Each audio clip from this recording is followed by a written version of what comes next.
qiso dhaxmartay laba ruux mid waa mid caasiya waa cidka aad iga cajaa'ibisay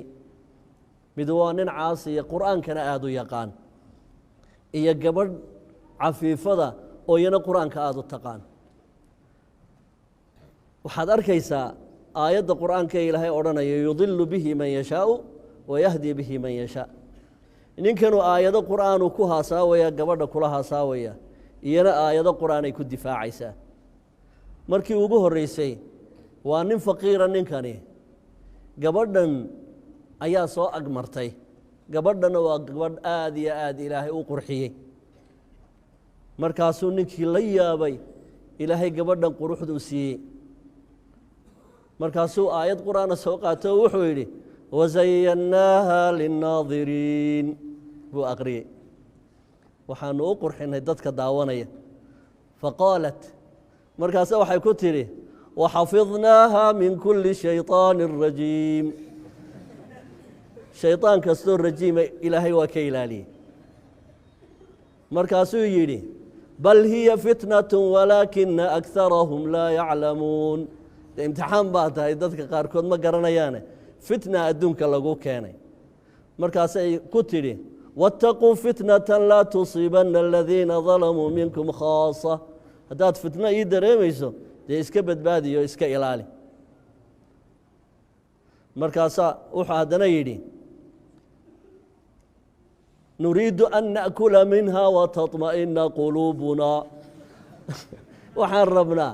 inaan wax yar ka dhadhamino si niyaddayadan kacday aa u yaro xasisho markaasaa waxay ku tidhi lan tanaalu lbira xataa tunfiquu mima tuxibuun meherkeen dee adduun baa lagaa rabaa imeherso oo adduun lan tanaalu lbira xataa tunfiquu mima tuxibuun markaasaa wuxuu yidhi wain kaana duu cusra oo haddaan waxbaba haynin maxaa la yeelaya wain kaana duu cusra markaasaa waxay ku tihi xataa yugniyahum allah inta ilaahay hani yeelayaha iska sugaan markaasuu haddana uu yidhi wاladiina laa yajiduuna maa yunfiquun haddaanu haynba wuxuu bixiyana qaalat ulaa'ika canha mubcaduun hadduu faramaran yahay tan oo kale ilaahay waa ka fogey faxmara wajhuhu qadiiba waqaala alaa lacnat اllahi calىa nisaaءi اlardi ajmaciin ilaahay lacnadiisu dumarka dunida oo dhan ha ku dhacdo faajaabatu lidakari midlu xadi اlunhayayn ayay iyana ugu jawaabtay marka waa laba ruux way sheekaysanayaan waaxid wuxuu ku asaawayaa qur-aankii midna qur-aankii buu isku difaacaya labadaasiba dee way halkay kala joogaan waa dareemaysaa marka qisaska horta ku saabsan dadkan saalixiinta ah ee ilaahay ka dhowray macaasida aad bay u badan tahay oo haddaynu caawo o dhan ka sheekeeya isnidhaahno ee ka dhammaan mayno waxayse aan intaa u soo qaatay dadkii aan nebiyaalka ahayni siday macaasida uga dhowrsan jireen iyo marka ilaahay uu ka ilaaliyey ifkaba sida ilaahay ugu gargaaray tabaaraka wa tacaala ay ugu liibaaneen iyagoo nebiyaal ahayn